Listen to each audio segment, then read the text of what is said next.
take that away.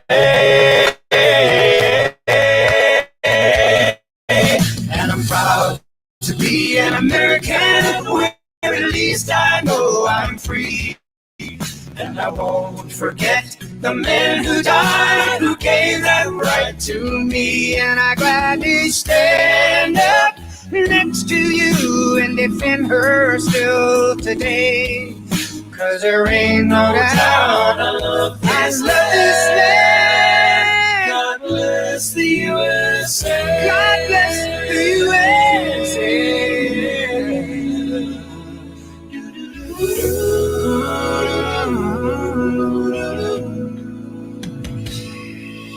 From the lakes of Minnesota to the hills of Tennessee, across the plains of Texas, oh, from sea to shining sea. From Detroit down to Houston, and New York to LA, where there's pride in every American heart, and it's time we stand and say, oh, and I'm proud to be an American, where at least I know I'm free. And I won't forget the men who died, who gave that right to me. And I gladly stand up next to you and defend her still today. 'Cause there ain't no doubt I love this land. God bless the USA. God bless this country. And I'm proud to be an American, where at least I'm free. And I won't forget the men who died, who gave that right to me. And I gladly stand up next to you and defend her still today. 'Cause there ain't no doubt I love this land. God bless you.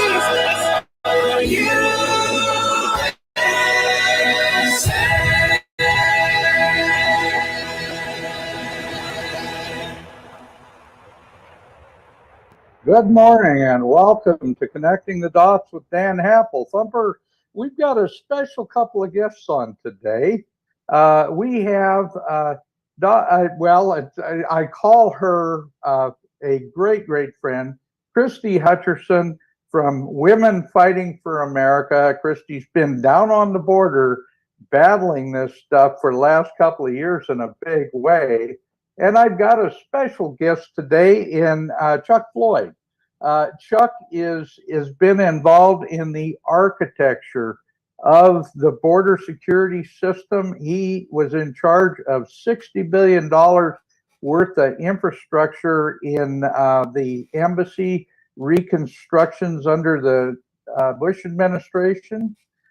He worked with Donald Trump on designing and trying to implement the border security plan. And I'm telling you, what we've got going on right now along the border is an absolute travesty, between the human trafficking and the fact that all this fentanyl, all these drugs are coming across. This thing is completely berserk. It's completely out of control. And of course, we all know, really, the main reason for that, the bottom line, is that they want a global government. Our traders in Washington are willing to sacrifice our nation and do it so they can have their Marxist technocratic world government. And I'm making that comment right now. I say that every day. But I want to welcome our guests. Chuck, I'm gonna start with you because it's been a long time since you've been on. I think maybe, I'm going to say at least a couple of years now. And you contacted me not too long ago and said, Dan, we've got to get back on the border because there's so much going on. We've got to do something to stop this. Chuck Floyd, welcome to the program. I don't know if you're unmuted. There you go. I'm on. So I Okay. certainly appreciate you getting me back on, because we are at a crisis. You look at what the Democrats are doing. They've been doing this ever since Ronald Reagan pardoned 3 million illegals. And at that time, he was promised by Kennedy and many other Democrats and all Republicans, we will secure the border, but you got to do this first. Well, that's a demonstration of you never trust a Democrat on anything they say. And so you look at the presidents since Andrew Jackson forward, Trump has been the only one that has secured the border with intention. George Bush did it so. All the rest of them, they just did what they had to do to get by with the American public, but not now. I mean, Biden just has open borders, and this is just unbelievable. As you know, I was part of the Minuteman, 10, 15 years ago, back in the 90s and in 2000 area, and it's changed on the border. I would go down there with the Minuteman and others. We did all kinds of drones, different things on the border. We had new technologies. We would inform the CBP and where people were. They would come get them, take them away, process them. Now it is very dangerous to be on the border. And when I was down there, the Mexican cartels would shoot at us. And today it's much more dangerous. They have, 50 cals and all kinds of other weapons, and they don't mind shooting anybody. And right now we're in the crisis of American history, where President Biden is the enforcer, and he is enabling human trafficking like the world has never seen. And, when I was down on the border, 20 years ago, we would see the rape trees and all the trash and debris all over the place. Today, it's 10 times worse. And human trafficking, prostitution, drugs are coming into our country like crazy. This is a national security issue. We have over 150 countries delivering people across our border. And you look at China. China is our enemy. They are not only making fentanyl and sending it into Mexico to kill Americans, they are also threatening Taiwan. They are threatening our ability to have national security. You look at the balloon that they sent across the United States that President Biden would not shoot down as it entered Alaska. Why is that? Because he's been compromised. He, his son, his brother, his sister, his whole family have been taking money from Ukraine, the Russians, and Chinese for years. And so Biden is not going to do anything to help our national security. So again, we are at a crisis, and we can talk about the different issues, from the hospitals, the schools, the drugs, everything are coming across our border. And it's just unbelievable that the Congress so far under Republican watch has not even talked about impeachment. You look at what they did to President Trump, 2 fictitious items, and also the Russiagate that Hillary Clinton invented, paid for, and that was at that time listed as a legal expense. Well, what happened to her? Nothing. Trump did at legal expense, and look at what's happening to him. So I applaud President Trump for picking up the mantle on the southern border. We wrote a multi-tier security plan, from a physical barrier to high technology to teams that would react immediately to hits on the border, etc. President Trump has been the only one since Andrew Jackson, way back when, that has done anything serious about the border. And look at what they are trying to do to him. They're trying to destroy him, because the Democrats want to change America forever. Our culture is changed. Our young people don't even know history anymore. You look at the recent surveys that have happened by Fox News and others, where patriotism is at all-time low. Community activity is at all-time low. Going to church, family, all the things that we grew up with, all of our standards, all of our history and our culture, they're being disseminated in front of us. And so we have to have people stand up today and do something about this. Well, and that's a good start to the program, Chuck. Thank you. And you've had so much experience in this at the national level. You worked with you're retired former Army, U.S. Yes. Army. Yes. You've done a lot of things along the border with the Trump administration, and I felt like it was necessary to introduce you to Christie Hutcherson, because Christie is the most active person that I know along the border on the human trafficking and many of the other issues. She literally is down there all the time, and she has an armed guard that follow her because she's gutsy enough to go down there and take on some of these thorny issues. And I'll tell you what, this young lady, wait till you hear her speak. You're going to be, I think you're going to become fast friends, no question about it. Christie, I want to introduce you because you are probably the most dynamic protector of the border that I can think of. And under the Biden administration, we have, and these are just rough estimates, we have actually allowed 5 million at least illegal aliens in the country in the last 2 years and 2 months. I mean, this is incredible. Christie, welcome to the program.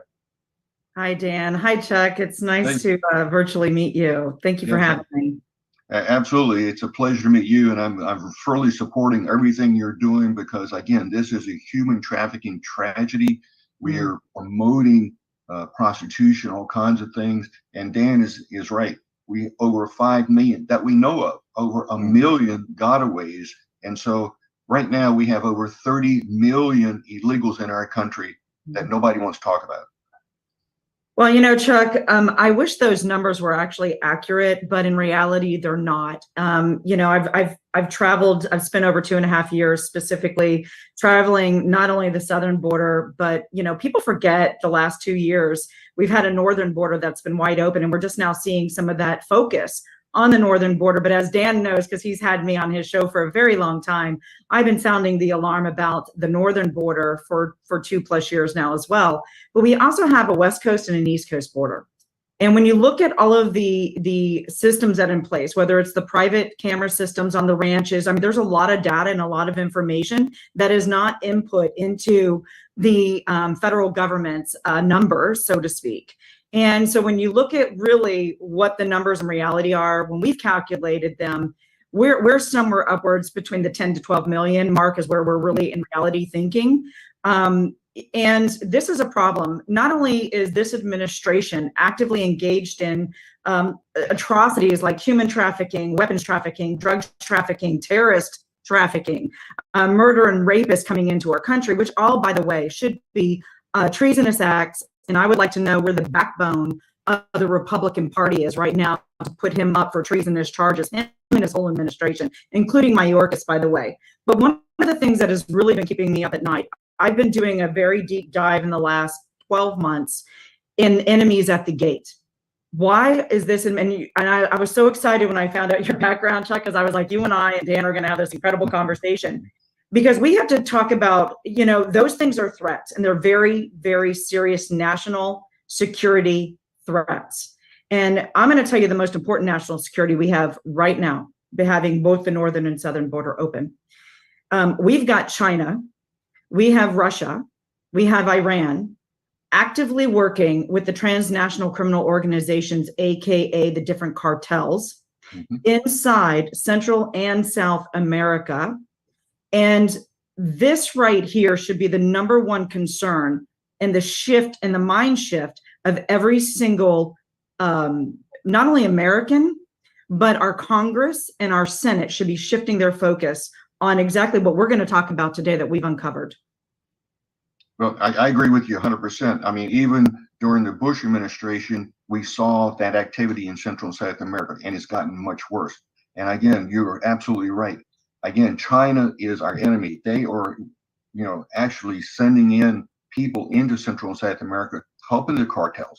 I mean, you look at what's going on, we're trying to protect Syria and Ukraine, etc. We don't even, our politicians don't even care about our own border and our own sovereignty.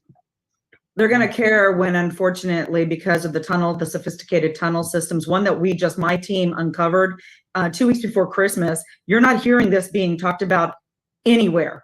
And I have been trying to sound the alarm. I wish I could get on Tucker Carlson, because they need to understand. And I have friends in the legislature in Arizona, and I was talking to them about this, and they didn't even know this tunnel existed. And I went live. We had this administration, Biden's administration, interestingly enough, with this particular tunnel on the Yuma sector border, it was and tunnels aren't new. We have tunnels all up and down the borders, northern and southern borders. But what is interesting is that how sophisticated these tunnels actually are. And Dan, I know I've talked to you about this, and I want to connect the dots with this, because this is what's keeping me up at night and my security team. We have, when you have a tunnel that has fiber optics, that's number one red flag. And as you know, Chuck, you have to have a telecommunications company who actually will turn on that fiber optics for that tunnel system on both sides, both Mexico and the United States, because it runs under both. You have a rail system, you have a ventilation system, air conditioning. It's a 25-foot deep tunnel, and it's got fortified walls and ceilings. Fortified walls and ceilings tell me that they don't want to have radar and different things to bounce off of them, right? And when looking at this particular tunnel and the area that it's at, there is no way. My team, I have a next level elite team that I'm so blessed to be involved with. They understand mining and they understand tunneling.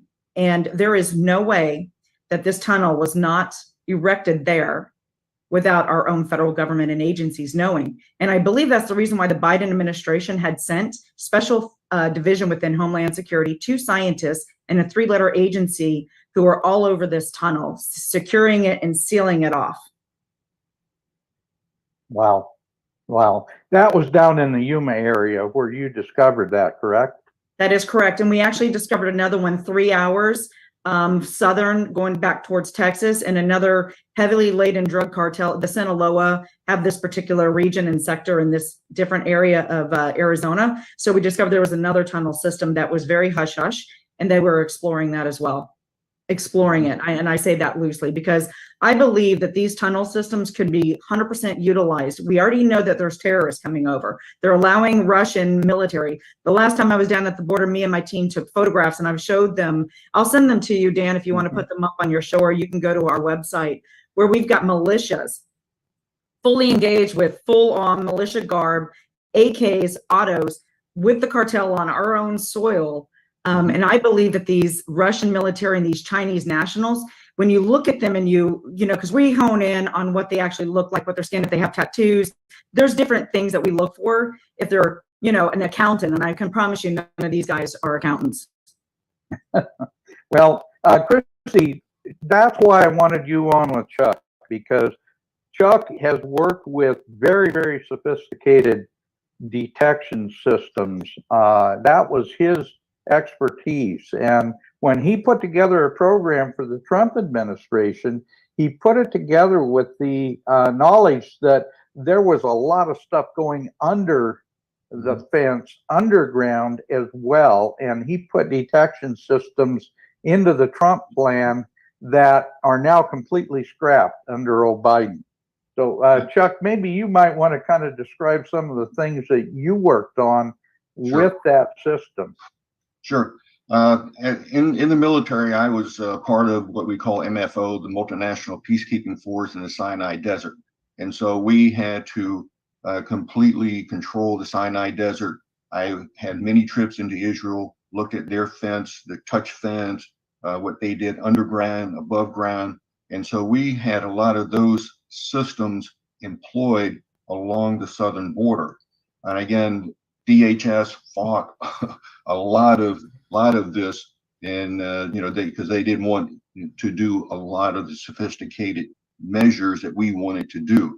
And so it ended up when Trump started building the wall, that it was mainly the physical wall, and then we did some underground and also touch fence and radar and different things, so that we could have a multi-layered security plan, and we just didn't depend on the physical barrier. So I can't get into a lot of detail on that because of NDA, but you know, we did a lot of that across the southern border. And again, if Trump had been successful in the funding, it would cost several $billion to do the entire southern border. And again, we had other techniques along the northern border because the northern border is so different, as you know, with the different trees and mountains, etc. It's in some wide open area, so it's entirely different. So the southern border had its own security plan, and the northern border had its own security plan, especially the Great Lakes area, that area up there. And so, we know that what has to be done. The technology is there to do it, but again, now with Biden, it's just open. Nobody does anything. All the stuff that we did is scrap. Yes. Probably the illegal immigration, as many as that we have in our country today, probably cost at least $70 billion a year in hospitals and schools and all the other expenses that we have to do to take care of illegals. And it would cost just a few $1 billion to finish the wall. But the politicians don't want to do it. Again, you go back and look at what happened with Ronald Reagan and the Democrats messing him over, and they used the California model. And so California became a sanctuary state early on. And so they had an influx of illegals into the state. And over time, they let them get driver's license, they let them vote, etc. And so the Democrats are using California model to change the southern border, Texas, Arizona, and other states that are crucial that are swing states that can go from Republican to Democrat. So they're trying to bring as many people into our country and ship them all over the U.S. so that their voting base expands, and the Republicans and the average American taxpaying citizen, their voice is going to be eliminated. And so this is the plan of the Democrats. The Republicans don't see it. And I don't know what the Republicans are going to do. We've talked to them many times about how to shut this down. You look at the Department of Commerce, they give money to groups that support illegals for jobs and training. They also give states like Maryland. They have Casa de Maryland in the DC area in Silver Spring, and the state gives them money to go register voters. Well, who do you think they're registering? And so it all goes back to power and elimination of democracy. You look at Newsom right now and others. Oh, we have ads about democracy. We're going to make sure everybody has a voice. Well, they're the ones that are trying to stifle the voice of the American citizen and the American taxpayer. And, we just cannot put up with it. Well, Chuck, I'm glad you brought up the things that are going on with the political aspects of that. But the reality is most of the people in power in our government right now, the so-called progressives, they don't believe in our country. They don't believe in a constitutional republic. They believe in a world government, and world government is the ultimate plan. Christie, would you mind putting in the chat those clips that you want to include, and Thumper will put them up. I'll have him put them up so that you can show some of the video or some of the clips you want to show. Yeah, I'll try to figure that out. My tech team usually does that for me. I'm not very tech savvy, believe it or not. But I will do my best. Chuck, you're right, but at some point, I'm at a different mindset right now. And we've been in, I was in DC for a very long time in the consultancy business, and I have this view that at some point we have to stop thinking that it's either ignorance or they don't understand, and shift to this is a purposeful. And it doesn't matter whether you're a Republican, Democrat, or an independent at this point in our federal space, in some instances in our state level. This is either willingness or stupidity. And I don't think that we have a lot of stupid congressmen and senators, right? I believe that this is part of a shift to usher us into a one world system, a one world government system. And the only way to do that is to take away America's values, the voice of the people and the Constitution, and erode that. Well, how do you do that? It's not just about the vote anymore. That is a huge part of it, but they understand and they figured out how to rig the system and get away with it. They test market everything.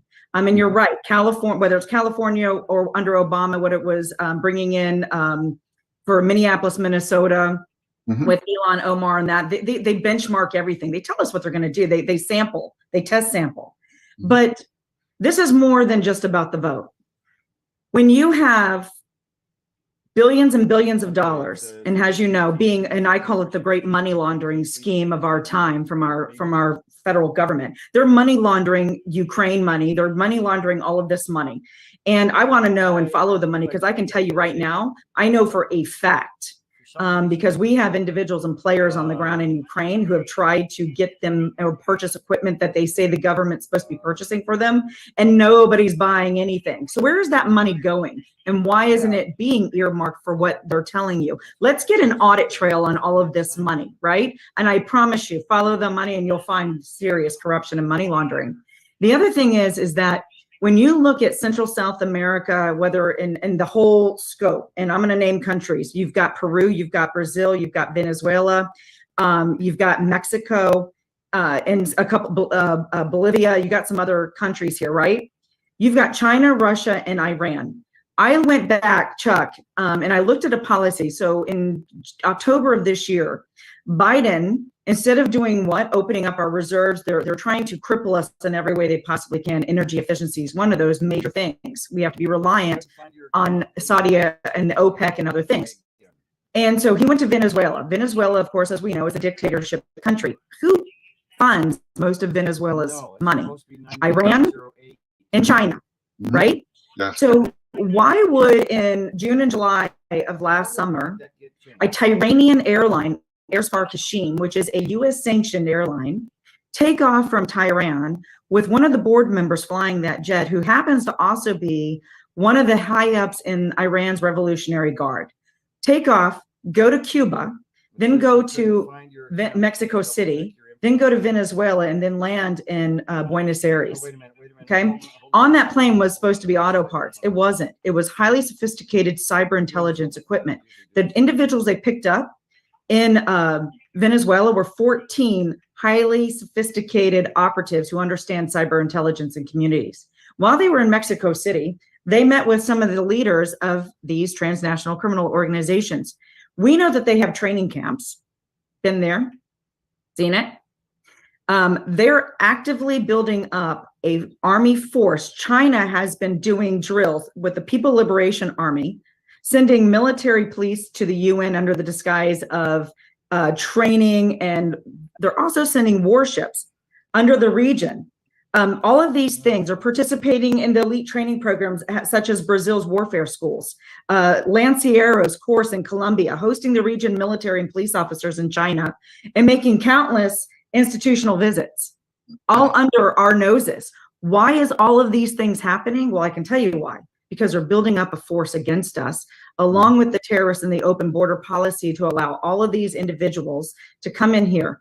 81% of every person who's coming over this border are single young adult males of fighting age. They're taking these UACs, they're taking these young adult males. I've been to the training camps. Biden has purchased not only under the NGOs, because they're using a lot of the NGOs as their cover, nursing home facilities, at-risk boys' homes, where they're displacing these people and turning them into camps. In and out all day long, you'll see white buses of single adult young males. America, you better wake up. Absolutely. You know, let's get back to Ukraine. I've been to Ukraine several times. I was within 15 miles of the Russian border. I was working with Motor Siege, trying to get their MSB helicopter and also their high-tech cruise missiles technology back into the U.S. And when I got back, I met with a certain three-letter agency, and they go, "Oh, but we're not interested." And so, I mean, I could have handed it to them on a silver platter. And so, you know, and again, I'm a government contractor. I bid on a lot of DoD other things. It's impossible. My friend, if you're not a major contractor like Lockheed or something like that, you're not going to get any contracts for Ukraine. And so, I'm also in the cyber, blockchain, and quantum encryption area. And so we see that every day, and we see what's going on. And again, you look at how the Chinese, the Russians, the North Koreans, Ukraine, etc., they hack into our systems all the time. The Chinese have been hacking us for the last 30 years, and we've done nothing about it. Mm-hmm. You look at all of their aircraft and other military hardware. What does it look like? It looks like our stuff. Mm-hmm. And so it is our stuff. It is. I got it in Biden's garage. And so you look at General Milley, all their other generals and whatever, they have done nothing over the years to combat that. They've done nothing politically to challenge China on stealing everything we have. You look at the commercial companies, again, they hack into not only the large primes, but they go into the small subprime companies, and where they don't have that good of cybersecurity, they hack into them, and then they use that to get into the big primes like Lockheed, Honeywell, et cetera. And if we've done some deep dives on Microsoft, and Microsoft's most of their certs are not valid. They have certs that are used on all new phones and computers, etc. And they're signed by somebody in Pakistan and whatever. I mean, it's just bogus. And so every new piece of equipment, whether it's a phone or computer or tablet, is compromised before anybody even puts anything on it. 100%. I mean, you've got companies that, you're right about that. So China, for instance, one of the things that they're doing that's really concerning to me as well is the fact that they are really going after you. You've got lithium, you've got minerals, very precious minerals, including niobium in Brazil. You've got a company called China Harbor, who is actively trying to undermine the region over there. You've got China Defense Company, Norinco. They're sold and giving broad array of equipment to the region's security forces, and that's in Central and South America. So we are being surrounded, and they're trying to chokehold us. China, literally, if you look at this is predatory behavior. These are predatory behaviors.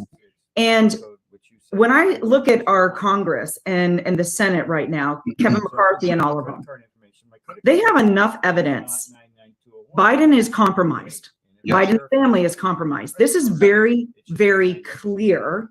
And why would they not go immediately? Because this is national defense. This is serious stuff. This is implications of treasonous activities. This is the highest level and threat in our nation. When you have a president of the United States who is fully compromised and who is selling possible secrets to China, money, taking bribes, etc.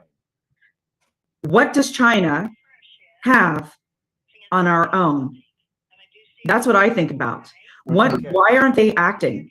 So we have to start looking at what compromise, not just the Biden family, who else is compromised, and what type of information do they have against our own?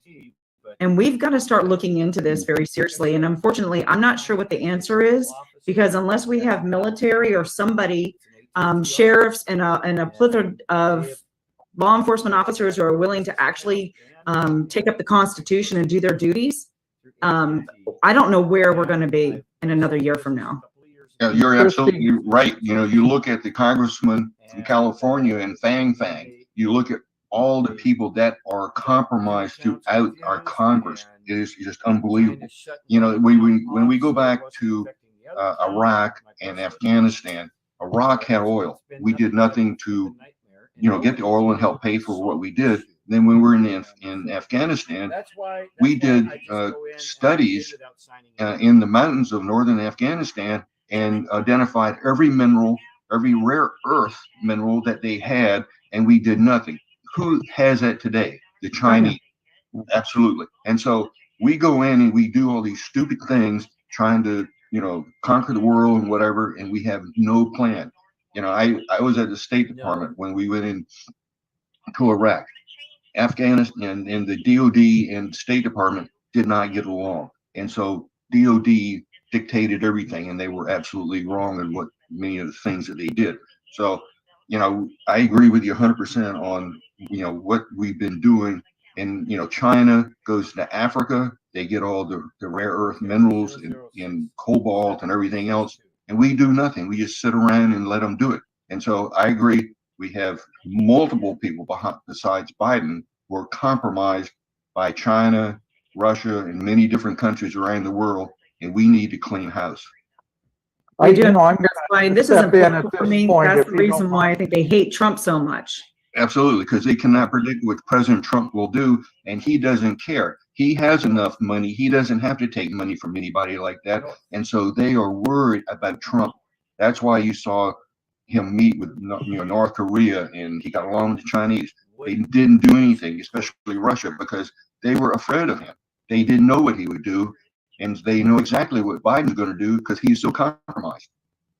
Yeah. Now let me step in at this point, because I want to, Christie, you talked about a really important thing, and that's the Chinese are in the Belt and Road initiatives that they're doing. This is also, and we've been doing programs on the BRIC company, the BRIC countries coming in and taking over the world reserve currency role. We have all these things, and you're right, we're being surrounded, and our so-called leaders seem to go along with all of it because, you know, it's like the Federal Reserve is, frankly, they should have been gotten rid of a long time ago. We should have been doing our monetary policy through our treasury and not through a private corporation. But we're turning everything over now to the Russians, the Chinese, and the people who hate our guts. And this administration is completely compromised.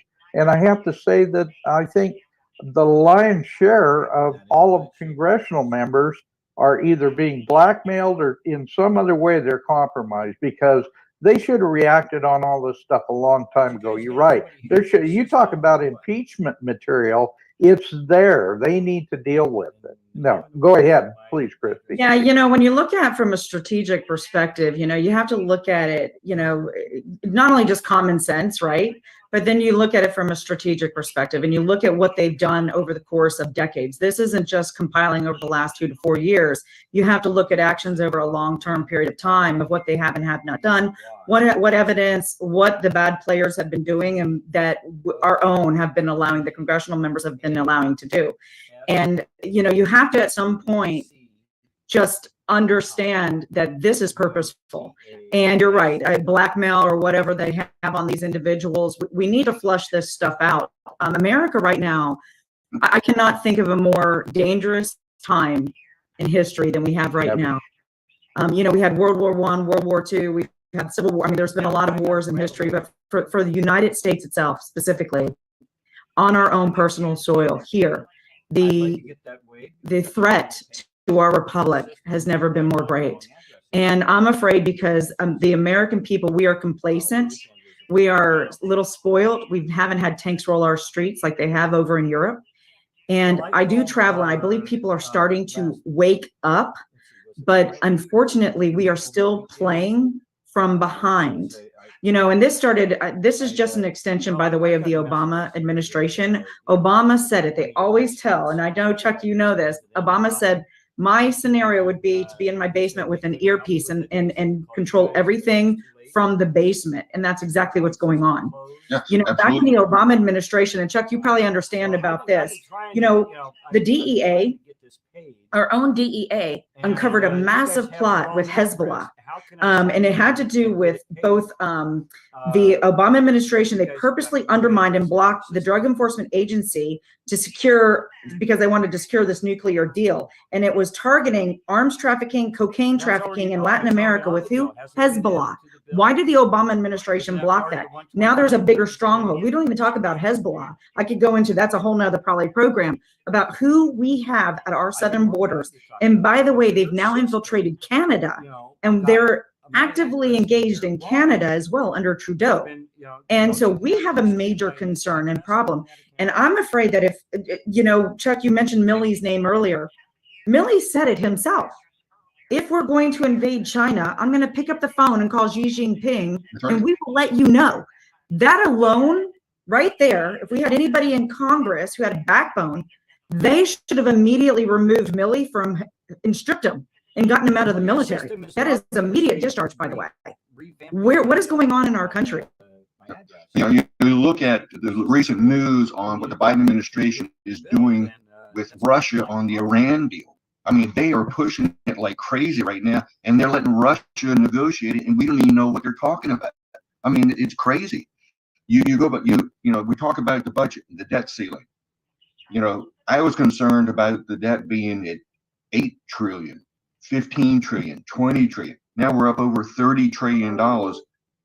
And if we don't do something about and keep the debt limit ceiling in place, our dollar is going to be worthless. And you look at what India, France, and all these countries around the world now are doing with Russia and China. They're trading in their own currency, trading with the Chinese yen. The dollar is going to be replaced over time unless we do something about it. Biden doesn't even want to talk to McCarthy about the debt limit ceiling, which is ridiculous. You look at McConnell and all the rest of them. They vote time after time on these omnibus budgets that have trillions of dollars in them, and nobody does anything. I do a lot of bids for State Department and other places. You look at USAID, you look at others that target programs to help other countries around the world. That program needs to be cut. I bid on a program several years ago to pay for all the IT equipment and software for all Mexican judiciary sites. I'm going, why are we doing that? Why don't they pay for their own? And you look at the Green Deal, the green energy stuff that the Biden administration is pushing. Every contract I see, it has something in there about inclusion, equity, environmental justice, and all this stuff. And you have to address it. And they're using this all over the world, and they're spending billions and billions of dollars needlessly. Yeah, I believe, Chuck, that they know that this climate change is just a hoax. I actually, interestingly enough, Dan, I don't know if I had a chance to tell you this, but I got an invite, which I was shocked. I don't know why they invited me. I got an invite to the United Nations to speak with the Secretary General's 2023 agenda for counterterrorism and human rights. And, I prayed about it a lot because I didn't know if I wanted to go. And I ended up going. And I'm so glad I did because, as you know, Chuck and Dan, language matters, and how they formulate things and how they say things are very, very important. You have to hone into what they're saying. And all of this, whether it's the open borders, China, Russia, Ukraine, the movement to get away from the dollar, Saudi Arabia was really key. But then you also look at the treaties that have been signed by Biden, whether it's the WHO Pandemic Accord, that is very dangerous with Xavier Beccaria. Giving away our rights. You've got, by the way, I'm going to break this here for you guys. Do you guys know that Bank of America has a patent that they took out in January of this year? That patent is a digital passport with verified data provenance. We can go into that another day, but this is very important. And the reason why the language in that patent is quite interesting, and it has to do with your travel patterns. Why does a bank who's a financial institution getting a patent that has to do with if the WHO or if there's another pandemic or a episode, which, by the way, the United Nations in this accord, they're trying to say an episode could be an uprising or an unrest or somebody with an ideology that goes against what they deem is their ideology. All of this language is in all of these bills. I can send you the documents to read. Hazard events, natural, anthropogenic, social nature and origin. They're using a lot of these words so they can come in and the WHO can say, okay, well, you're a right-wing extremist. And by the way, they use that word at the United Nations. They use Christianity, which you're seeing an uptick in that, going after that. Even the the Department of State is now saying if you don't go along with certain ideology and Christianity, you can't get a federal government contracting job. They're trying to pass that right now. So when you look at this holistic picture, you have to fill in the pieces and connect the dots, because when you're connecting those dots and you're understanding how quickly and how fast they're at every single corner flooding us with this, with all of these things, how it's overwhelming. And if the American people, and we don't get out our Constitution and we don't read that Constitution, and we don't have those individuals who haven't been compromised, whether it's law enforcement, whether it's judges, whether it's our congressional leaders, state leaders, governors, you better get in a room together and you better get a plan, because I know we are. I know that's what we're doing. And they're getting ready, by the way, the evil elites are getting ready to gather in June in Aspen. It's little baby Davos. And they gather, it's called the Idea Fest in Aspen, Colorado. And Aspen Institute, they've been doing it. Yeah. Aspen Institute. Yep. So America, this is real. The threat is real. And we better engage and become unified with a voice and a direction and take back our country, because it's literally gone. Yeah. And Chuck, I know that everything that Christie's talking about, but that's a reason I wanted Christie to be on with you, because she is such a powerful voice. I mean, have you ever met a lady that had more solid, good information and really pushing it forward? Christie, you're always a favorite for that very reason. But we've got to understand all these things are tied together. All the dots do connect. The so-called green agenda, the so-called cashless society, the social credit system, all the invasions along the border, they're all designed to strip the United States of America of our Constitution, destroy us as a sovereign nation, and bring us into their one world technocratic system. And when we talk about border crossings, we talk about all the rest, it all ties together. Every single bit of it ties together. Yeah, Dan, if you would look at what's happening in the EU right now, the EU is trying to use digital currency across the board, and they are voting on eliminating use of over. If you want to buy anything over 1,000 euros, you cannot do it in cash. You have to use the banking system. And so they're going to start tracking everybody and everything, and that's going to come to the U.S. And so we've got to be careful. You look at what the Treasury, and again, I agree with you about the Fed. You look at what our banking system, you look at, the Bank of America and others, what they do. Even Walmart.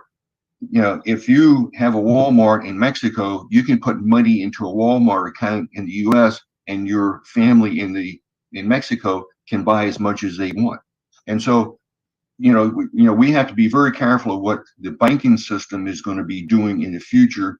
Can we accept you can't buy anything less, more than $1,000 in cash? I mean, you look at where these guys are going. The Democrats, I'm telling you, they have think tanks all over the place, and they come up with all these crazy ideas to limit our democracy, our justice. And I agree with Christie. This is Obama's third term. This is why they selected Obama.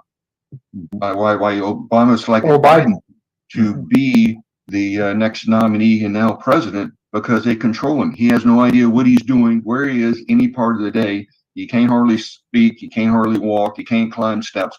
And so he's being totally controlled. Obama and all his people are back into the administration, and Obama's running the country again. And the thing that he said when he got elected, I'm going to transform the United States, and he is doing it. Fundamentally transform America. Fundamentally transform, and that means basically destroying the United States of America as a constitutional republic. Yep. And if you remember when Obama was president and they had that dinner in DC and Trump was in the audience, he mocked Trump and he went after Trump, and you could see Trump just boiling over sitting at that table. And at that time, I said Trump needs to run for president, and he did. And I helped and did a lot of work for him. And so they know who Trump is. That's why they're trying to destroy him. That's why, you know, Clinton did the Russiagate, and, you know, the FBI, the CIA, all the agencies, you know, chimed in. Whatever happened to the people that lied in front of the FISA court? Nothing. You look at what, you know, they brought that one attorney to trial. What happened to him? Nothing. And so, do we have a two-tier legal system? You bet we do. 100%. You know, Chuck, as a defense contractor, I understand that realm. And just one thing that Hillary Clinton did, we would be behind bars. We would be stripped of our security clearances. We would never be able to do anything. So it is a two-tiered system. And that's why when you look at our own congressional office up there and you see all of the players, they know that they could literally utilize the full justice system to bring these people account. And people should be in jail right now. So they're compromised. There's no other explanation except for they are compromised and they are sold out. And, you know, I know, you know, as well, you know, the dirty little secret is any freshman incoming anybody up there in DC, they have a very specific task that they have to do, or they don't get to sit on committees. They don't get to have any power whatsoever. That's why you only hear from certain people, because they were willing to play the game. And as much as I want to say Marjorie Taylor Greene and all of these individuals, great, I'm glad that they're out there spewing their voice. But in reality, besides shouting from the rooftops and the mountaintops with your big megaphone, what tangible items are you actually doing? And I always look at actions, not words. And that's what the American people need to hone in on. You know, people say a lot of stuff very eloquently, like Obama did, right? Charismatic, they're out there. We got America, freedom, republic. But then let's look and see what they actually do. Are they actually doing something to hold everybody accountable and taking our country back for the good? No, they're not. You know, this is a kind of a different topic, but I want to bring this up because this is how weakened our own military is. And again, purposeful. We are being attacked on every single angle. You know, under the unconstitutional mandate that Biden's administration did with the jab, they were literally sifting the wheat in the shaft. They were taking those individuals who had a mind and would think for themselves in our military, I believe, and getting them out of the military because they were going to be a threat for what's coming. But interestingly enough now, I don't know if most of you know this, but friends of mine are now starting to get selective service system letters. No, I didn't know that. Yeah. So young men and women right now across this country, if you took a loan or federal grant, anything like that, they're starting to get selective service notifications to sign up, AKA not the draft, but the draft. That's how much danger we're in America right now.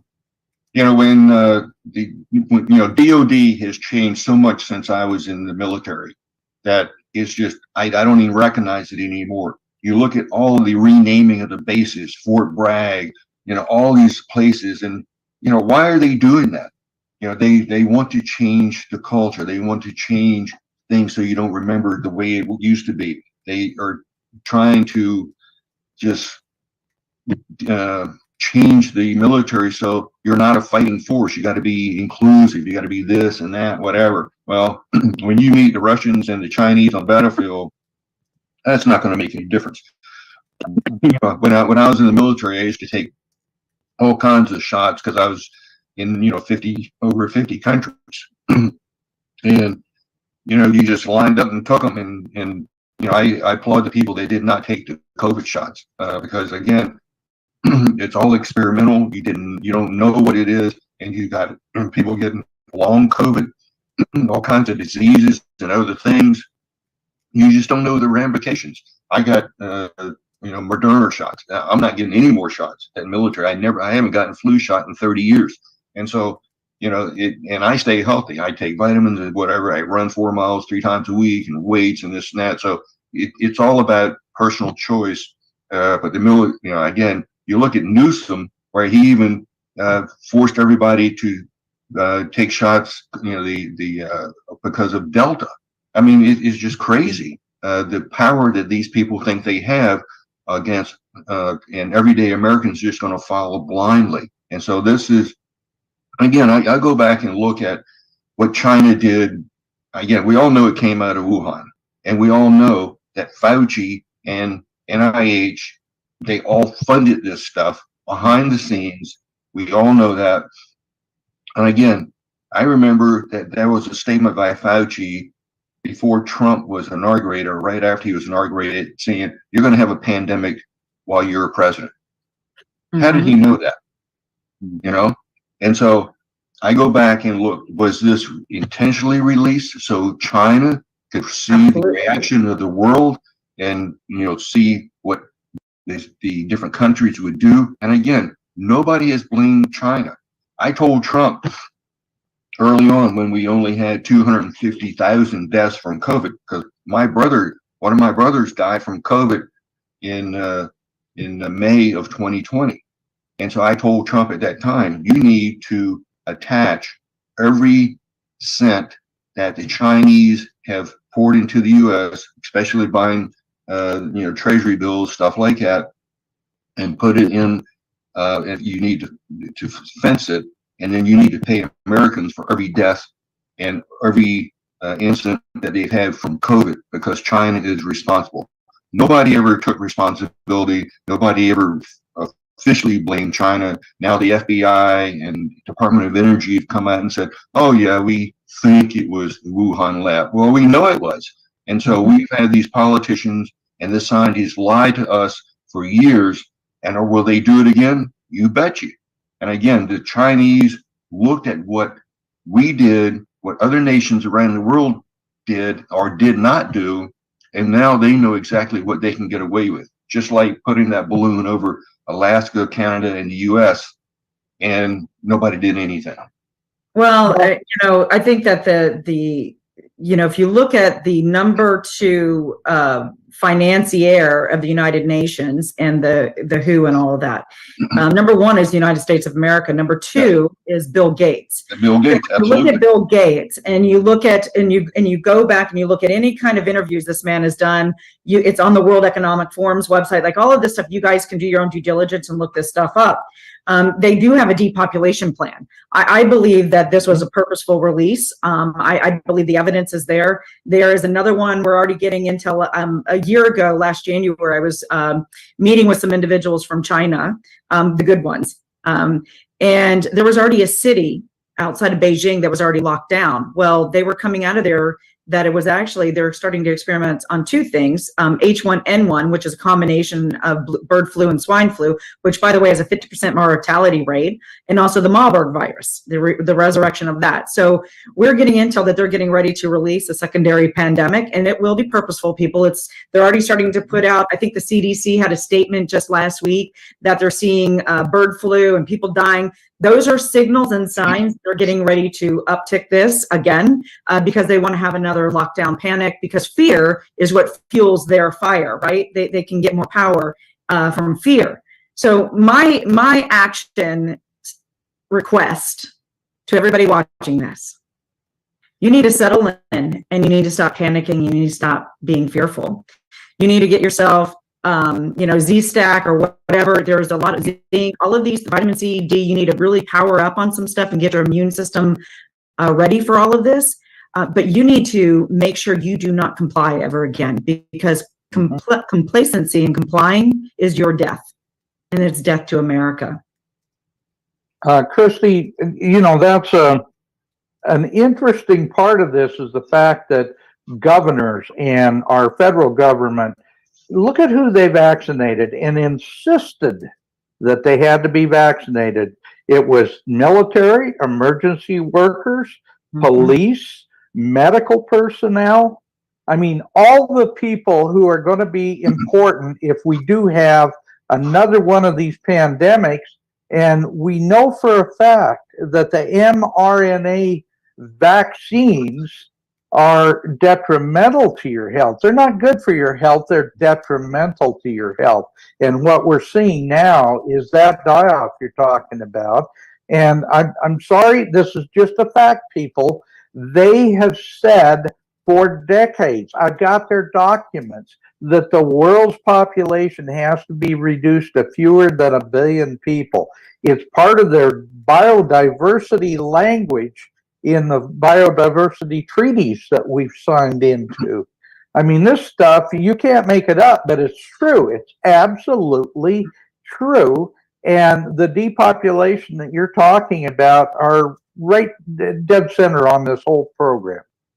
You know, and if you look at, and Chuck, you'll probably have an insight. I'd love to hear your insight on this. So if you look at migration, because that's what they like to call it, they're migrating, whether it's climate migration, whatever. Technically, it's an invasion into countries throughout the United States, not only the United States, but throughout the world, strategically, by the way, by all of these populations. We have 174 plus nations who've actually infiltrated the United States alone. So let's just look at the United States with our borders, right? So why is it, ask yourself this question, why is it that millions upon millions upon millions of illegals from all of these different nations and countries can come into the United States of America and not be required to take a vaccine, have vaccine paperwork, or anything else? But if you come in from Europe or on a plane, you have to jump through hoops and show vaccination records and all this stuff. That's first and foremost. Ding, ding, ding, red flag. You know, this Chuck Schumer said something very interesting. I want to say it was either December or January. I can't remember exactly, but Chuck Schumer was in front of on the Capitol steps, and I really honed in on what he said. They said exactly what it is that they wanted this, multitude of what they wanted this new population in the United States to do. And this is so reminiscent to me of the plantation back in, you know, the slave owners, whether it's in Africa or the United States or wherever. You know, the party of the KKK, right? The Democratic Party. They said two things. We're not Americans, white people here in the United States. We are not reproducing, right? Enough and quick enough. Our reproduction rates have gone down.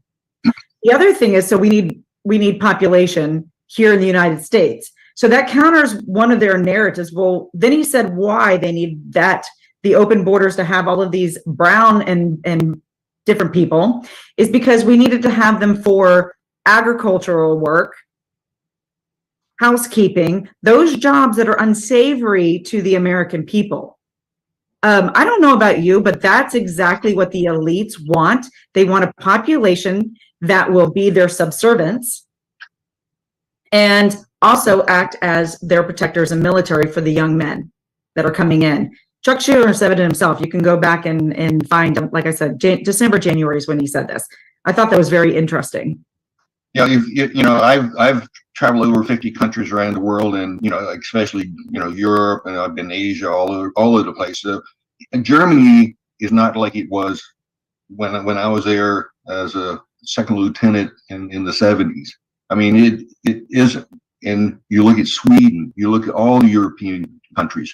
Yeah, you look at, especially, with the United States, but, with legal immigration, DHS has brought in individuals through the legal system from the Democratic Republic of Congo, Syria, Burma, Afghanistan, Iraq, Ukraine.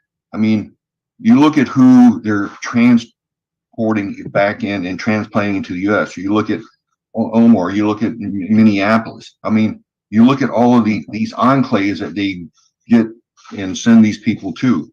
And then you look at what we're doing here with the migration. I mean, again, they're just pushing everybody across the U.S. People, in schools get the blunt of it. Again, most of the illegals that are coming across are young men from 18 to 40 years old. And again, I agree with you on what you were saying about them, as how they can be used. But they had over this past year, since Biden's been in, I guess about a year and a half, 2 years, over 800,000 unaccompanied minors. Where do they go? They push them all over the U.S. Our schools get the blunt of this because these kids don't speak English. You look at what happened, up in Rockville, Maryland. One of the illegals from El Salvador, he raped 3 girls in school. They transferred him to different schools in Montgomery County. And again, it's just unbelievable, what they're doing to the schools. You look at the hospitals across the U.S. Every hospital in the United States is inundated in the emergency room by illegals. And who pays this? The federal government doesn't pay it. It's the hospital and the local taxpayers that pay it. And so Biden, once he gets them here as the trafficker in chief, then the taxpayer all across the U.S. have to take care of all the illegals. And again, should the illegals be working? How do they get jobs? How do they feed themselves? How do they clothe, and where do they live and sleep and whatever? I mean, you look at the mayor of New York City. Oh, I'm all for illegals coming in. We're a sanctuary city. Well, when the governor of Texas sent all these illegals up to him, oh, I can't handle them. I've got to have help from the federal government. When Ron DeSantis sent them up to Martha's Vineyard, they stayed there one day and out they went. So, again, the liberals and all the people that support sanctuary cities and states, once they see what the cost is, they don't want anything to do with it. Chuck, one of the action steps I would like to see, and whether it's Governor Ron DeSantis, we're going to target the red states, right? Red state governors, because the blue state governors aren't going to do this. But I'm going to challenge every single governor out there and AGs of each one of these states. You need to go and you need to really hardcore look at your state constitutions, because immigration is a federal, but this isn't immigration anymore. This is a national security threat. And when you have national security, the governors of every state have a duty to protect the citizens of their state, first and foremost, and their borders. And so my suggestion would be this. I live in the great state of Florida. I'm born and bred here. And I can tell you right now, we have thousands upon thousands upon tens of thousands who are literally entering our state daily. Mm-hmm. And Governor DeSantis is not stopping this, by the way. We need task force to be lined up and at the ready at every obscure little airport, because they're flying some of these people in smaller airports. They're using mail facilities, bus stations. I mean, you name it, they're using it.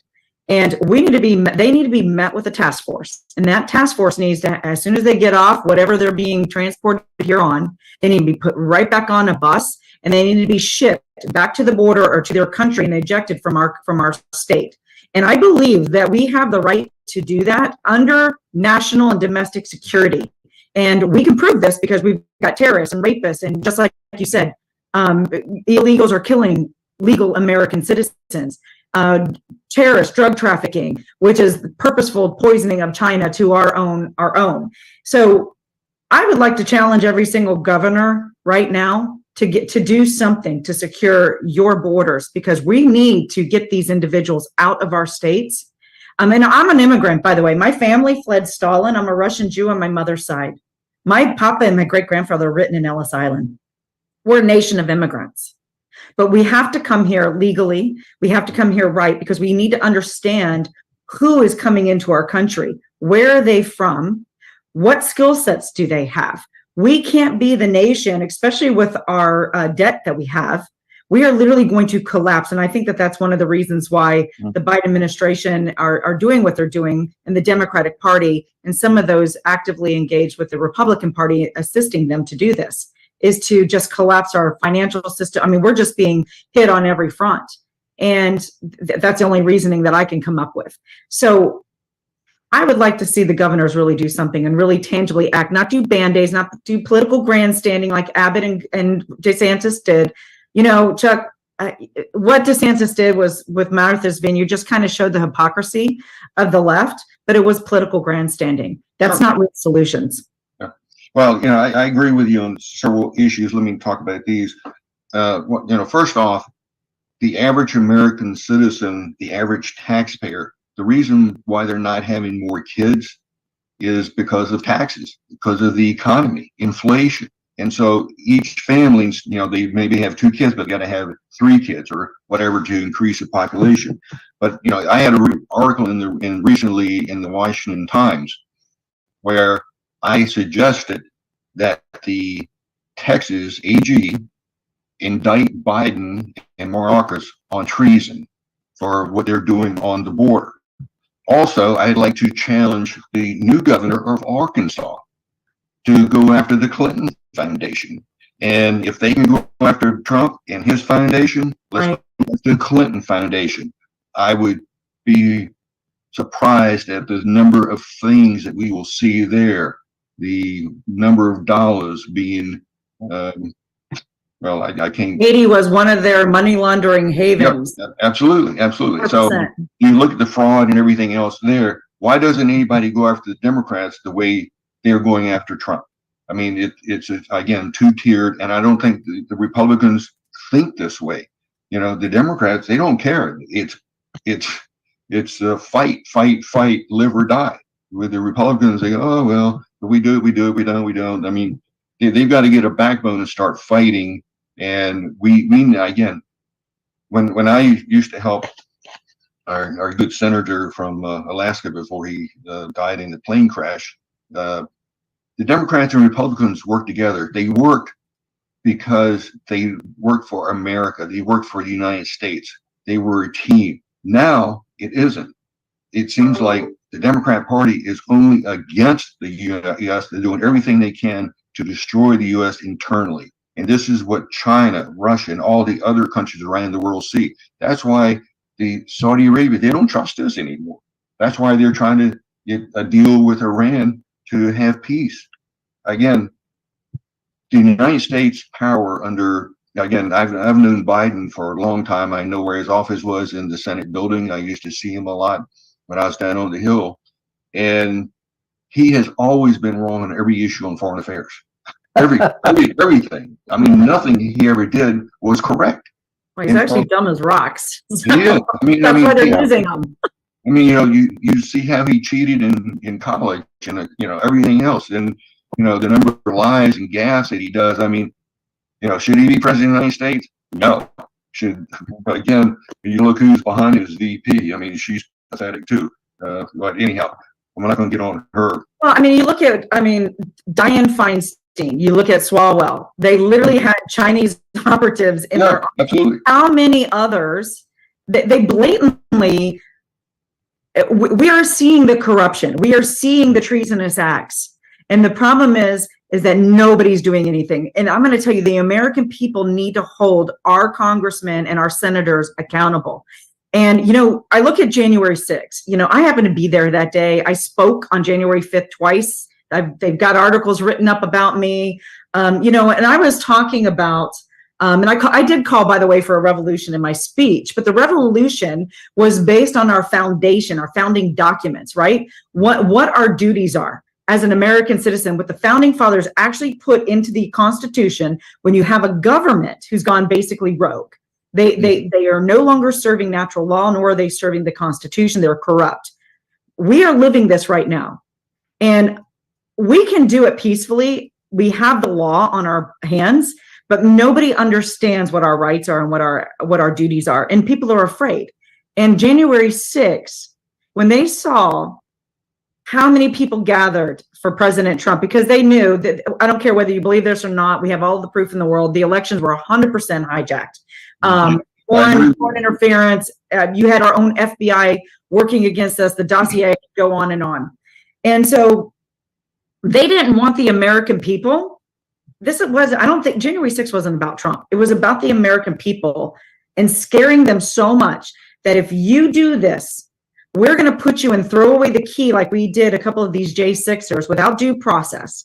We're going to strip you of your money. We're going to take away everything you have, and we're going to label you. And this is what's going to happen to you if you do this. And again, America, we are weak, and we fell right back into it. The only thing, we can do this peacefully, by the way, they pay BLM, they pay Antifa.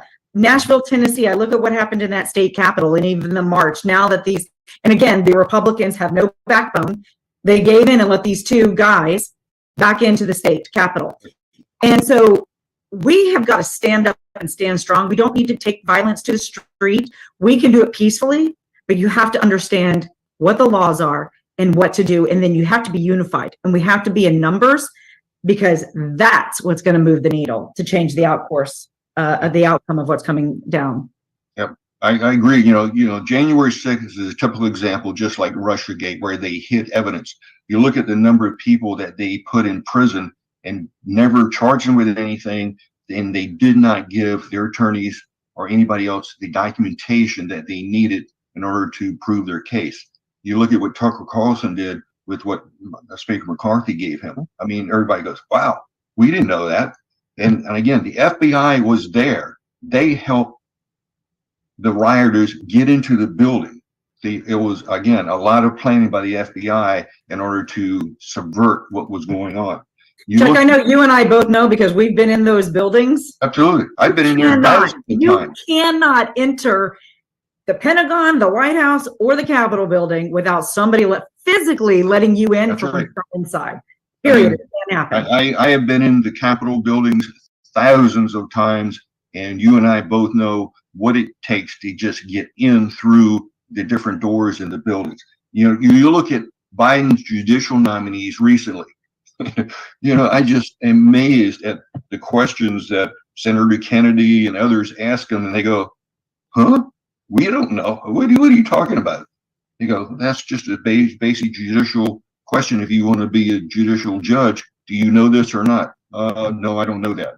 I mean, it just shows you the quality of judges that Biden's trying to get into the judicial system in order to sway their opinion and have George Soros back them and do whatever they want to do.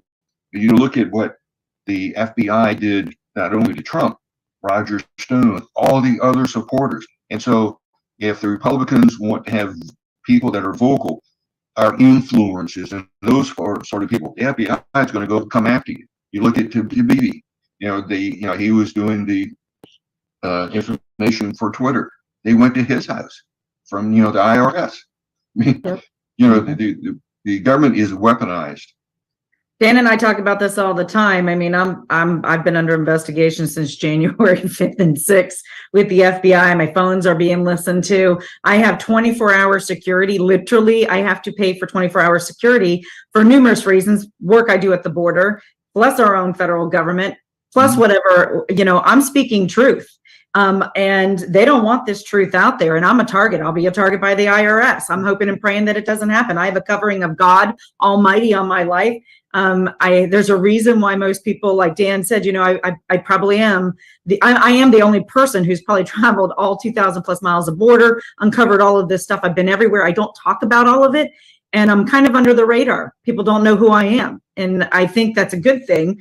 But I'm on somebody's radar because I got the invitation to the United Nations and other things. But I can tell you also, I'm going to tell everyone, I won't commit suicide, nor will I die in a plane crash. The government takes me out. So start investigating. But, and that's sad that it's not really a joke, right? It's really not a joke. Yeah. I mean, that's where we're at. Yeah. You look at the number of congressmen who are on personal vacation and the FBI stops them and confiscates their phone. You look at Mike Lindell.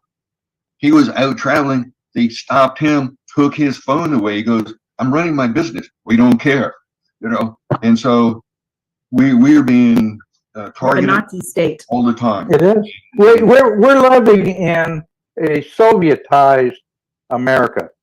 People say, well, we gotta stop this before we lose our country. People, we've lost our country. What we need to do is fight like hell to get it back. Mm-hmm. Yeah. Yep. 100%. No, Well that should be the new slogan, Dan. 100%. That's exactly where we're at. And they're just finalizing the last little pieces to silence everybody. It's interesting, when I've traveled over 30 plus states in the last 2 years, I've got a lot of miles under my belt, investigating and looking at and connecting the dots. We've got FEMA camps set up. We've seen the United Nations with military equipment on backs of trains in the cover of darkness. I mean, the things that we've seen and uncovered. And somewhere along the line, the American people, you better realize none of your fortunes are safe, whether you have little or a lot.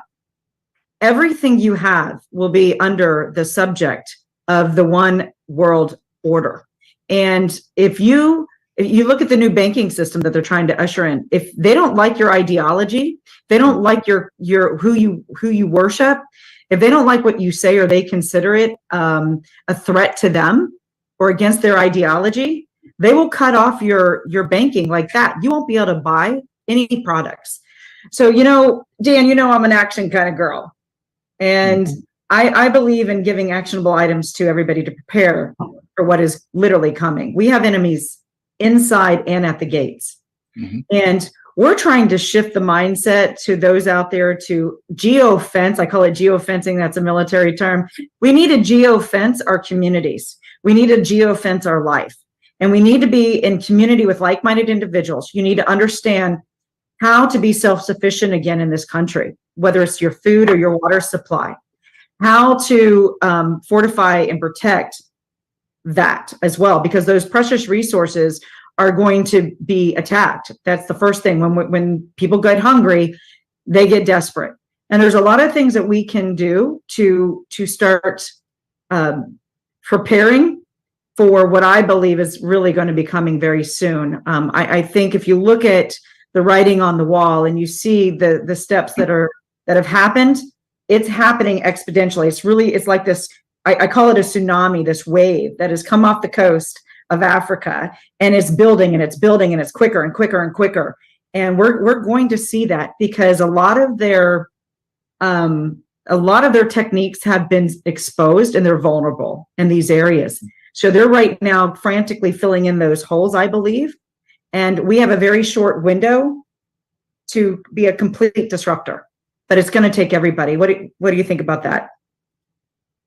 I couldn't agree more. And Chuck, I want you to come in on that discussion. But what we're talking about in this country right now is so obvious to anyone that wants to pay any attention at all. We need to get people to do something, and that's all we're asking them to do. And say no. The biggest solution to this, when they try to push you into something, say no. Don't be part of the problem. Be part of the solution by not going along with all the crap they're trying to push. And the other part of that is, and Christie, I know how you feel in this regard. We need to get on our knees and pray to God that He'll be behind us to take this country back, because they hate Him and they hate us for the reason that we actually believe in a higher power.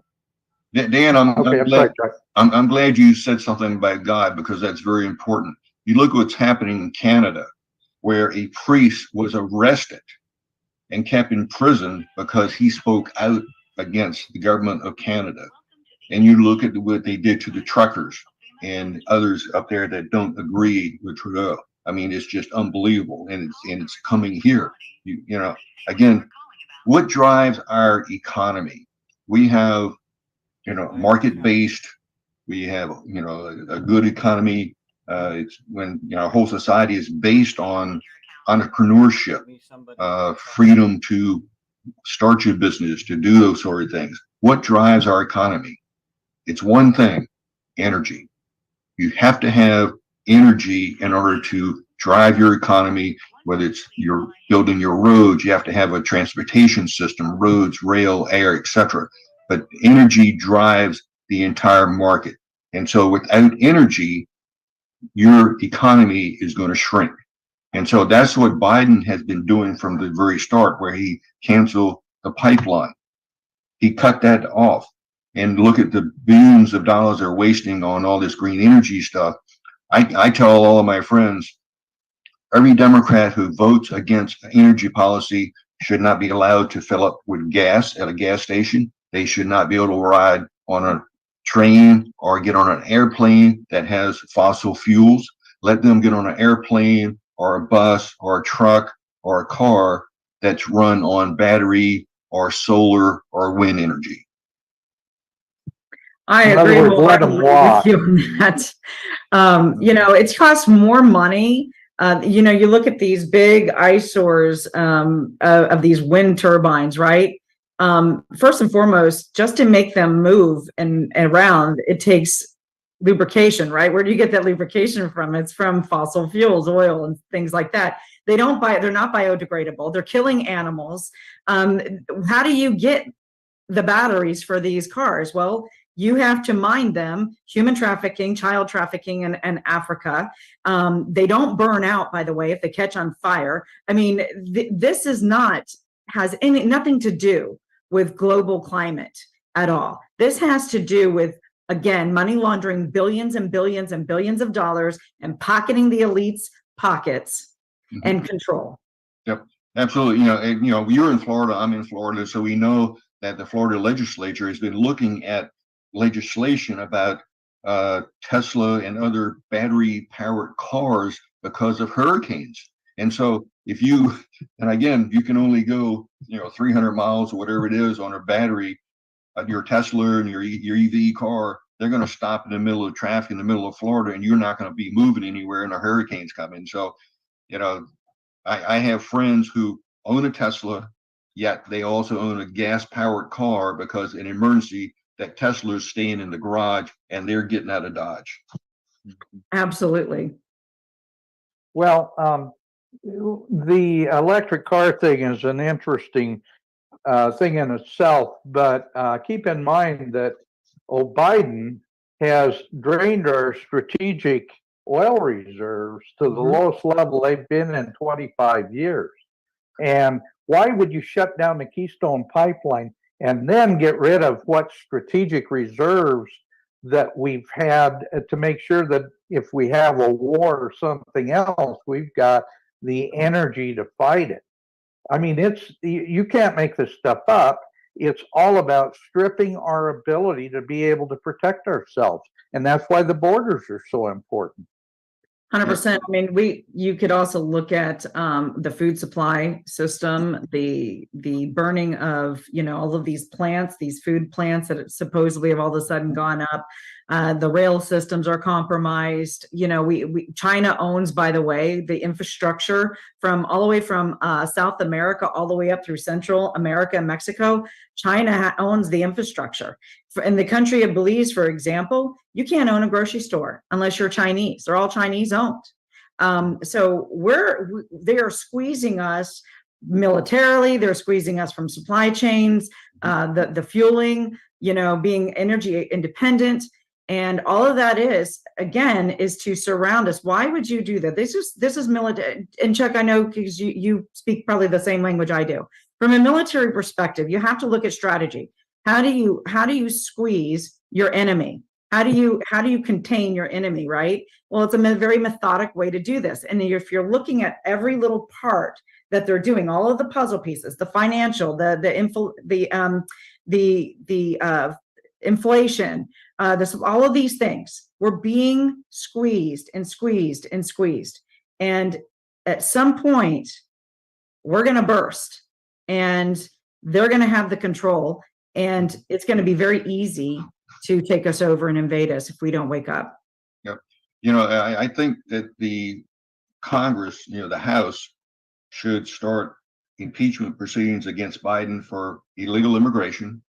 And then once he's convicted on that, do it on money laundering from China. Then after that, do it on human smuggling. And then after that, do it on the devaluation of the dollar and destruction of the U.S. currency. I mean, it's so many things that he could be impeached on, where they impeached Trump on 2 items that were manufactured just bogus, and they were manufactured.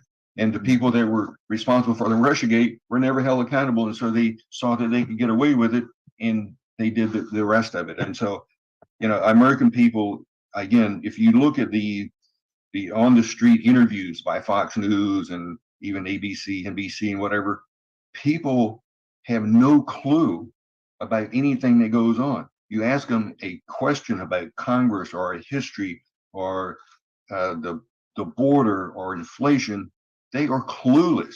They are just stupid. They have no idea what's going on, and that they when influence on TikTok or something tells them what to do, they do it.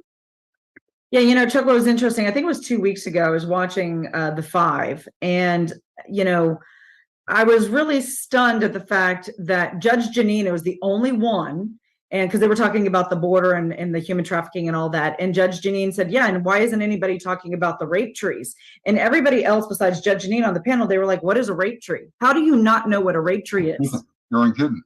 I took pictures of that 20 years ago. I mean, you know.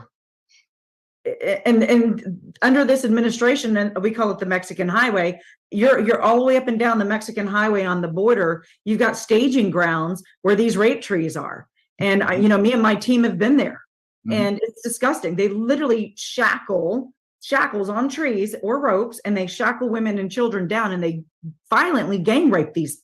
You know, we're not talking, you know, we're violently gang raping these women and children. And then, of course, the ride, whoever's purchasing them, their transport is picking them up, and then they're whisked off to whoever bought them or wherever they're going to be going.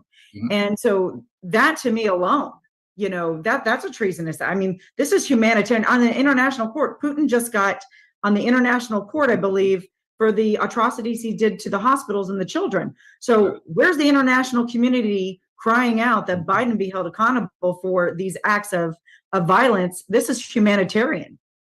Trees, I mean, humanitarian, what is the word I'm looking for? Well, these are crimes against humanity. Humanity. And Christie, we talked about this the other day, but Guatemala, they intentionally try to bring as many children from Guatemala as possible into the country because they don't speak Spanish. A lot of them speak native dialects. They're, you know, Mayan or some other native dialect, and these kids are completely defenseless in the United States. They have no one to talk to. They have no one that understands anything about them, and they make perfect sex slaves for these evil SOBs that are bringing them in. That's why they like having children come in from Guatemala. Yeah, well, unfortunately, you know, with the big government contracts and the grants to a lot of these NGOs and then our own health and human services organizations, you know, they are facilitating human trafficking, and a lot of them, the volunteers and also workers, are part of the human trafficking ring. People don't understand the transnational criminal organizations, cartels. They have major operations in all 50 states. There's not one state that is immune to cartel operational strongholds and businesses. And they know where everybody is. They know where everybody goes. You are beholden to the cartel for the rest of your life. Some of these individuals are blackmailed. They'll call up and say, we've got Johnny or little Susie here, and you know what, the price just went up, we need another $5,000. If you don't have it, they'll start literally mailing body parts, fingers and stuff to them until they get what they want. You know, Dan, I was in tears last Monday, and I don't talk about this very much because I was so upset. Last weekend, not Easter weekend, but the weekend before that, I got 2 phone calls, one out of the state of Hawaii and the other one out of Arizona. And I literally was pleaded with, can you guys please get your team out here? We could have made and it's still going on right now. But, you know, America, when you're rescuing and knocking down doors and you're facing the cartel and you're trying to rescue these women and children from really bad situations, when you're trying to get the investigation and the information that you need to actually hold accountable even the buyers, this takes a lot of time, effort. It's dangerous. We may not come home. I don't take a salary. I haven't had a salary in 3 years, but I have to pay my team because they have very special skill sets to be able to do this. I had to say no, Dan, because we just have run out of the money to do all of this. 3 years has taken a toll. And, you know, I was watching Tucker Carlson. Chuck, I'd love to get your, you know, the other day, about 2 months ago, and a woman at the border saw all of these stray dogs down there. Tucker Carlson got them $2 million in, like, I think 48 hours. I can't get somebody to send me $500 to save a child. That's awful. That is fundamentally wrong. That's where our morals are. And I've been in tears and sick to my stomach because right now off the coast of Hawaii, there are mega yachts sitting there. And I know what countries these mega yachts are from in international waters. And they're literally taking women and children all day, all night out to these boats. And unfortunately, some of these women and children will never see the light of day again. And we could do something about that if we had the funds. And, my organization, we do a whole lot of stuff. 99% of us, we're all volunteers. The only people that get paid are those that we have to pay because they may not come home at night. I'm okay if I don't come home at night. That's the choice I chose when I decided to follow my Lord and Savior, Jesus Christ. And he called me to this 3.5 years ago. But America, if partnership is powerful, stop funding and putting money in pockets of politicians who are never going to do anything for you. We've got individuals probably like Chuck, who's out there, Dan's show. We're out there on the battleground in the field doing the work that needs done to facilitate the safety and security of our own country and our own nation.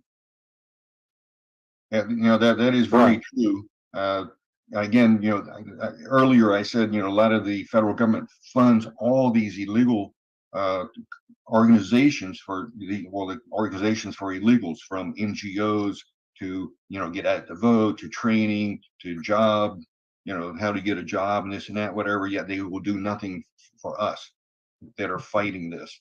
And, you look at the homelessness and the drug usage in California and all over the US, you look at Austin, you look at all these tent cities that are coming up all over the place, and nobody's doing anything about it. They just let them stay.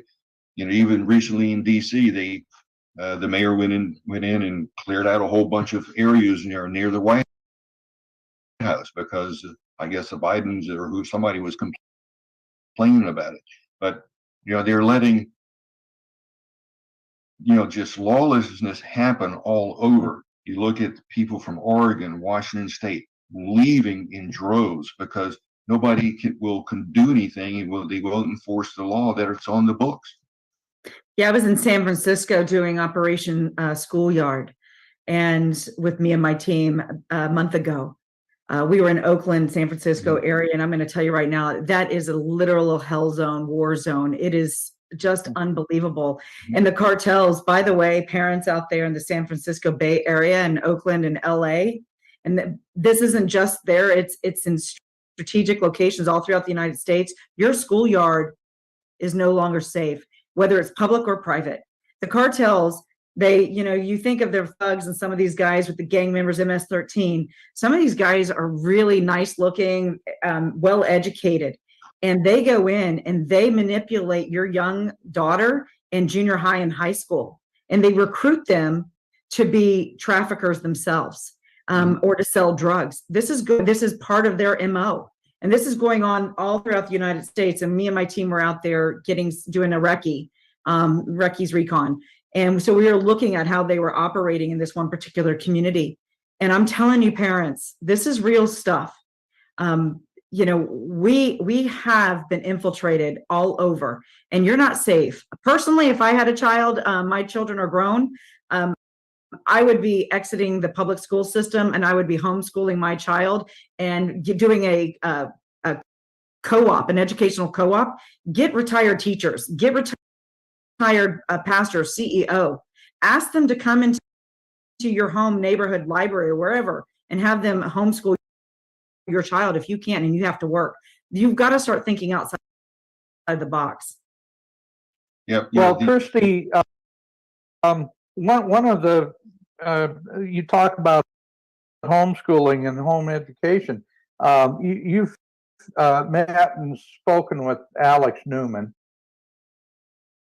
and they're doing programs that are completely online education programs nationwide.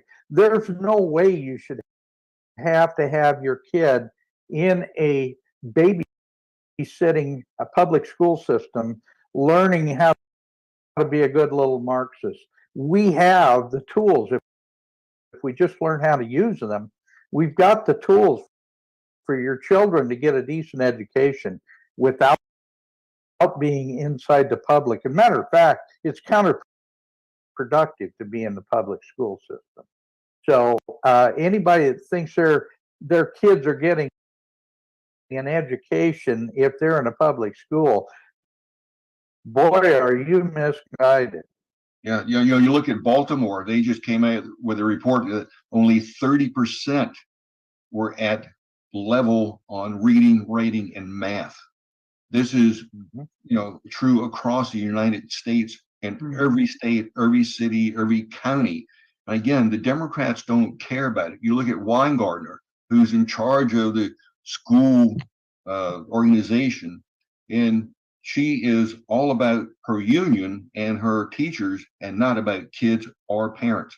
You look at the FBI targeting parents in Northern Virginia. I mean, it is just atrocious. That, one of the good things that happened during COVID, the parents woke up and said, "What are you teaching my kids?" And so now they're seeing, hey, the school system is dumbing down, not teaching our correct history and giving all these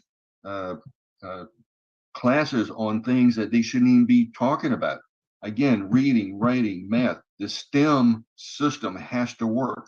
And again, they closed down a lot of the technical stuff in the high schools, and forced everybody into community college, this and that, and they get all these really soft degrees, and then they can't get a job. They're working at McDonald's or somewhere, and they're complaining they got student debt. And so that's why Biden is trying to eliminate their student debt, and hopefully that doesn't happen, but he keeps delaying and delaying. And so people that really owe money are not paying into the federal government back to the taxpayer. You look at Senator and all the rest of this.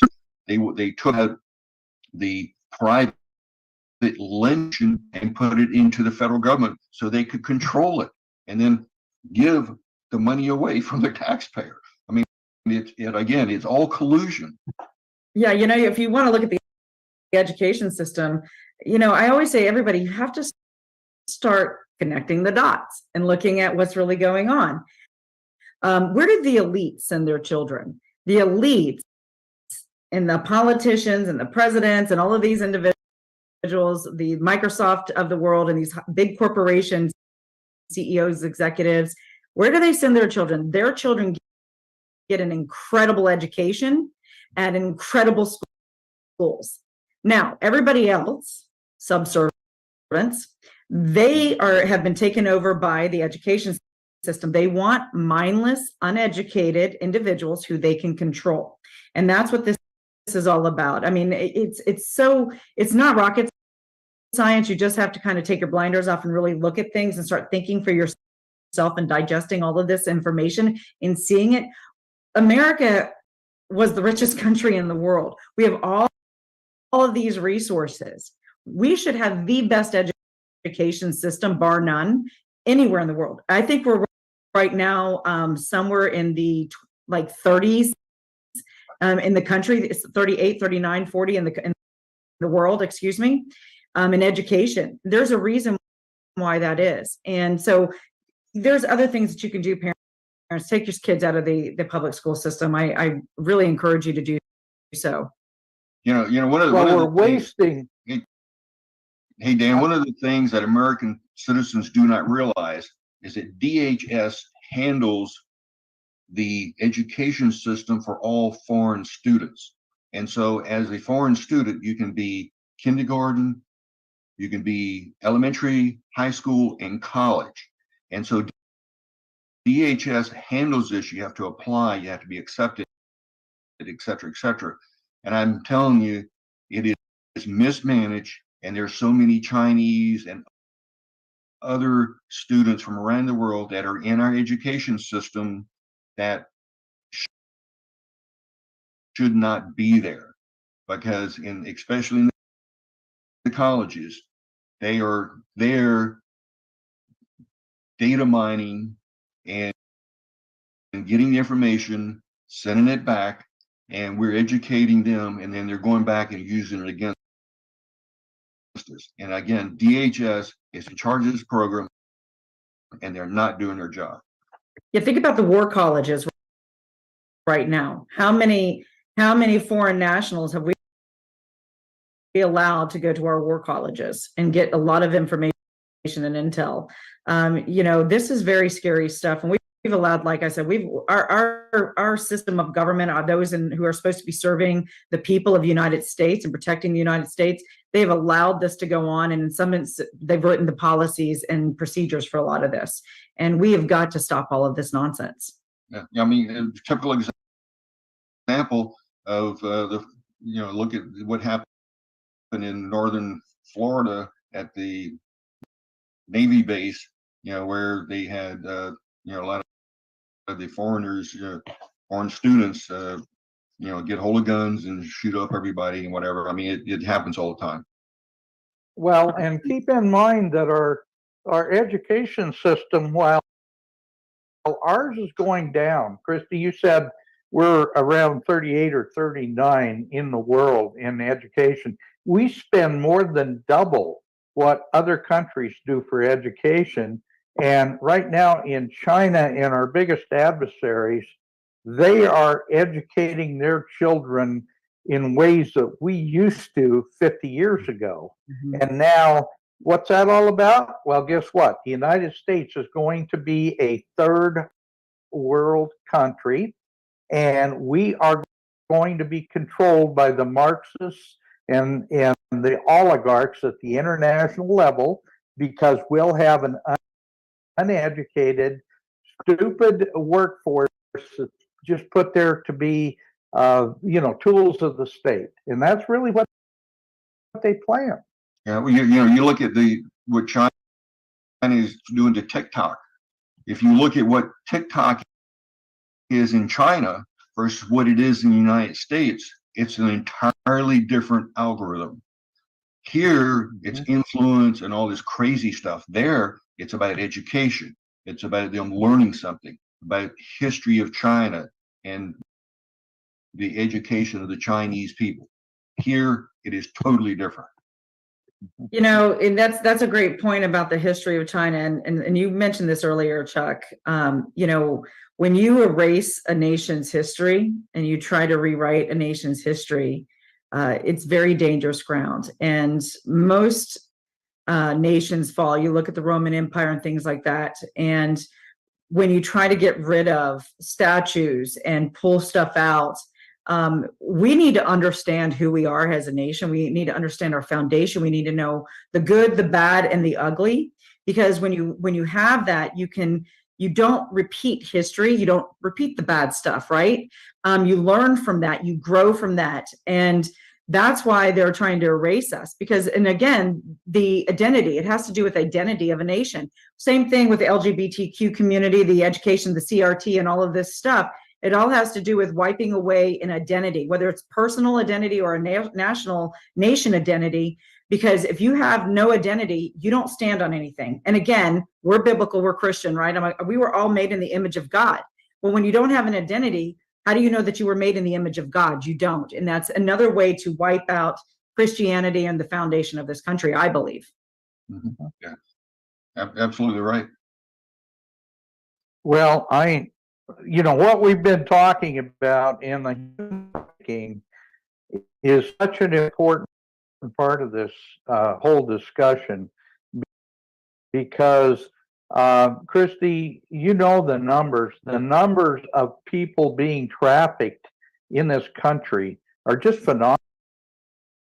I mean, we have a higher rate of slavery around the world today than at any time in world history, and it's because of the fact that we've opened the floodgates to the human trafficking all over the world.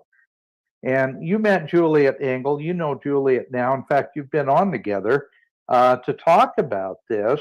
The human trafficking that was in Ukraine was notorious. And frankly, according to what Juliet says, Vladimir Putin, the reason that he is in Ukraine in the way that he is because of so many things that were happening in Ukraine, including the human trafficking.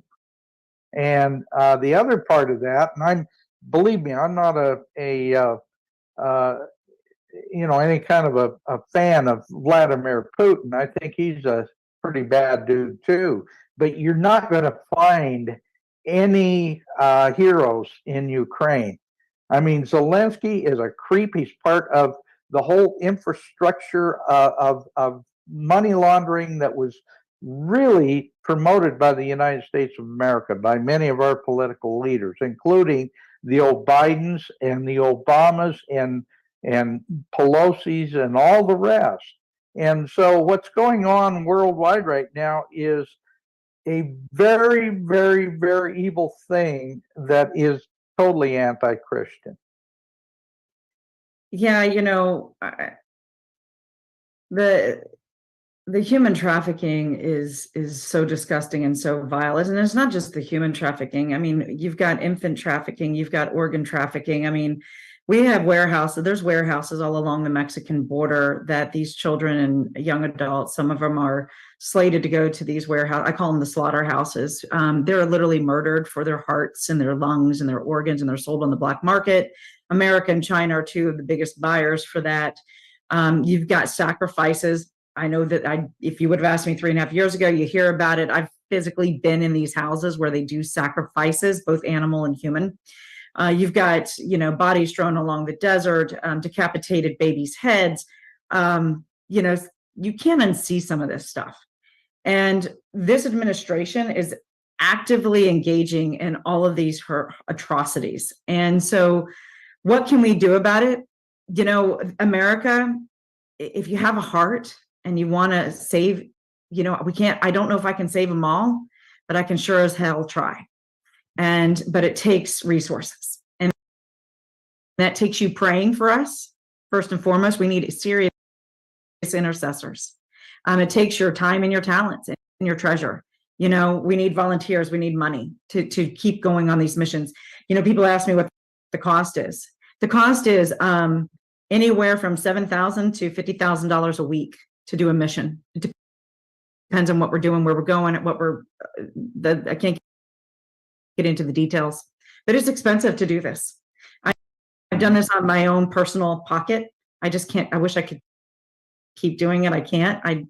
Like I said, I've lost everything from man's perspective.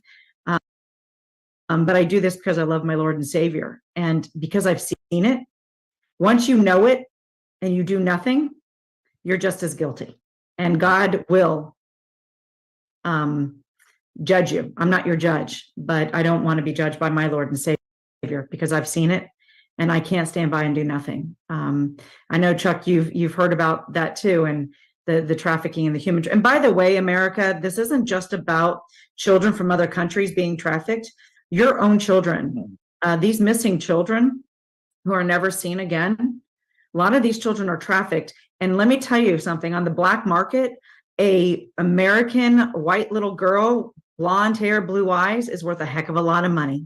And they're sold. And what do you think some of these tunnels are used for? These container ships, cargo ships, they're put inside them and they're whisked away and they'll never be seen again. So it goes both ways. And America is the #1 purchaser of human trafficking in the world. Yep, absolutely. Christie, I want to promote what you're doing because I do know how hard you fought to try to keep things going and keep things working. Women Fighting for America, it's WFFA.win, WIN. And honestly, people, if you would just give, if it's an individual, if 100,000 people would get $5 a month, can you imagine what you could do with that? You know how many children we could save and how many women we could save, how much corruption we could expose? Oh my goodness. Mm-hmm. It would be incredible. Yeah. Well, people need to, that's one of the problems, and it's always been a problem. I don't know what it is, but the conservatives, the people who are supposed to be doing the most, are the ones that sometimes do the least. And I've known a lot of people with a lot of money over the years, and some of them are tremendously generous. I've got some friends that are tremendously generous, but I also see an awful lot of people that have the resources to make a difference, and somehow they think they're going to save that money. Well, guess what? They're going to take over our financial system. It's going to start happening any day now. I mean, they've got the CBDC scheduled to go into effect this summer. So you're going to start losing all those dollars that you've been hanging on to so tightly for all these years. people wake up. It's time to put your money where your mouth is and help people like Christie that are trying to do the right thing. Chuck, I want you to come in on that conversation. You've been there. You know exactly what I'm talking about. Yeah, absolutely. I mean, you look at Tunnel to Towers and all the rest of them that are on Fox News, and I think that Fox News should do a special on Christie and what she's doing, and I'll be glad to work with Christie and go on some projects with her in the future. But it's money is the root of all evil, but money, you have to have money in order to do what you need to do in order to expose what's going on, and you just can't do it on a shoestring. And again, I know how much it costs to travel, to do investigations, to just to have a hotel room and eat, and how much that costs per day. I mean, I've been on the border, been all over the border from California all the way to Texas. I've been on borders in lots of countries all over the world. We help protect them, and so I know exactly what needs to be done. And people need to be funding things that they believe in.